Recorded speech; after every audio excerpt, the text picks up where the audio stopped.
Hi,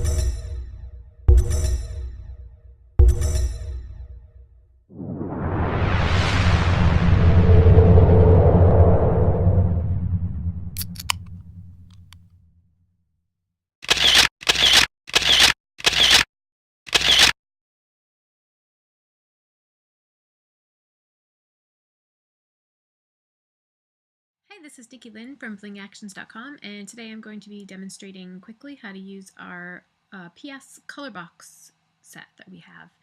If you purchase the PSE version, or if you're interested in purchasing the PSE version, your options might be a little bit different in your layers palette, but for the most part, you will apply the masks and brush the effects on the same regardless of which set that you have purchased. So I'm going to go ahead and I'm going to start here with this image of this little boy. This has been submitted by Jamie Lee from Australia of Jamie Lee Photography. She's one of our action testers and we adore her. So this is her stock raw image. It has not been edited in any way. We can see here that we have a little bit of contrast where we have some sharp sun hitting against the subject here, and then we also have a lot of contrast of darkened shadows and some great midtones in through here. So this is going to be a gorgeous image to go ahead and edit. So you'll see over here I already have the actions installed. If you have questions on installing actions, please head over to the website blingactions.com and click the how-to link. We have PDFs available for both PS and PSE, as well as if you have Lightroom presets from us, the instructions are there too. So I'm just going to go ahead and I'm going to click play down here in my layers palette, actions palette, excuse me. We'll see that once we've done that, the action has gone ahead and it has played, and this is what we've been left with. Just a quick little note here for those of you who are new to masking is that anytime you look at an action once it's played and you see how some of the masks here are black and some of them are white, a black mask always means that the effect is being hidden, so black is concealing the effect, which means that in order for us to see it, we need to paint it on with a white brush. And anytime we see a white mask, that means that the effect has been revealed. When we click on the layer, we'll see here that it's the opacity is actually controlling the amount of the effect that's been revealed. And if there's a part of the image that we didn't want to enhance with that particular layer, we would then go ahead and brush on it with a black brush, and then it would conceal it from that part of the image. So the first thing I'm going to do, this is our image boost, and then we also have our increase brightness here.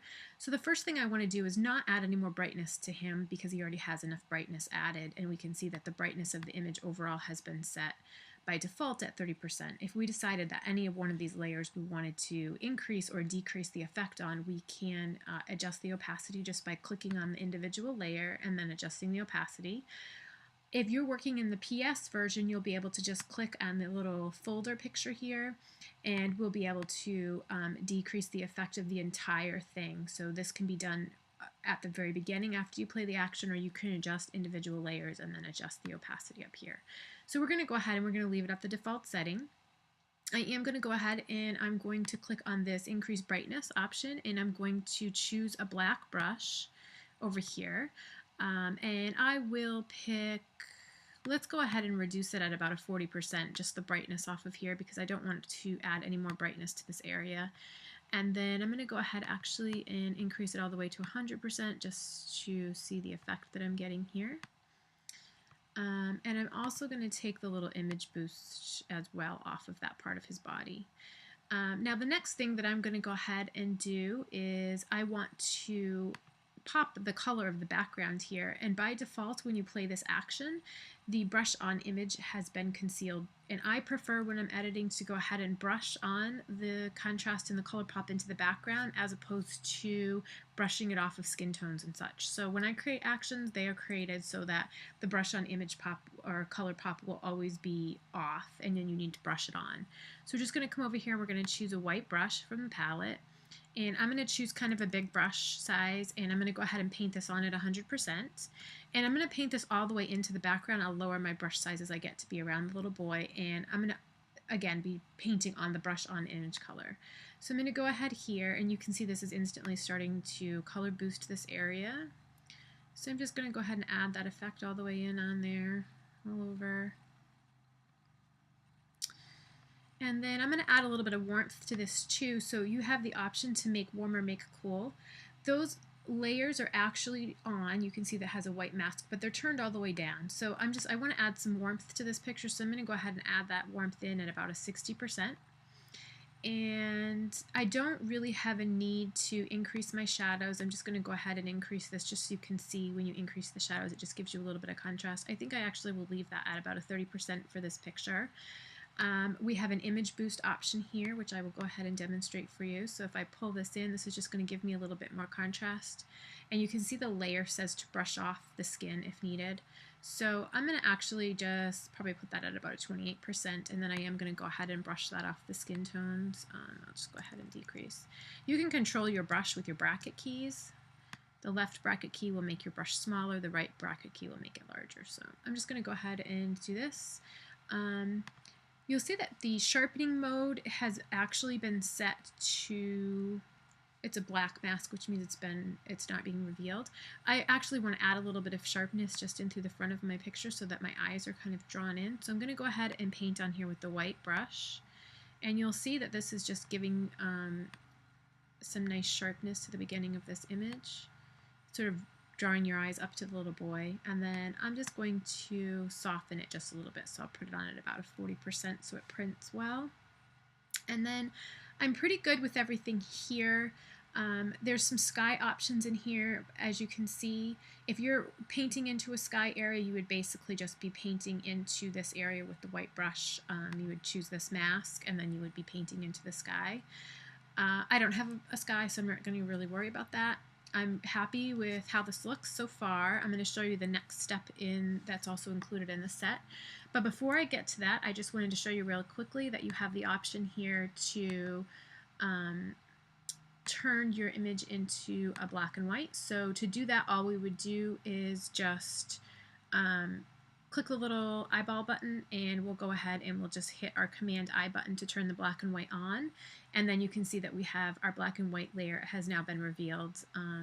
And we can control the opacity of that if you want to sort of make it an old time sort of effect here. You can control the amount of color that you give to the image. So that's one option. I'm going to leave it in color though. So I'm just going to go ahead and I'm going to choose Layer Flatten Image. And the other part of this action set that I really enjoy is our color box quick effects. So I'm going to go ahead and I'm going to play that. And you'll see that once that plays, it plays very quickly. You have all these different color options here. I'm going to go ahead and I'm just going to increase my plum layer just a little bit just to add some purpley sunset-ish tones through here. And then I'm going to go ahead and I'm going to brush them off of his skin, and I'm going to brush them off at about a 40-ish%. So it's going to take, because we don't want his skin to turn purple. We just wanted to add some warmth in through here.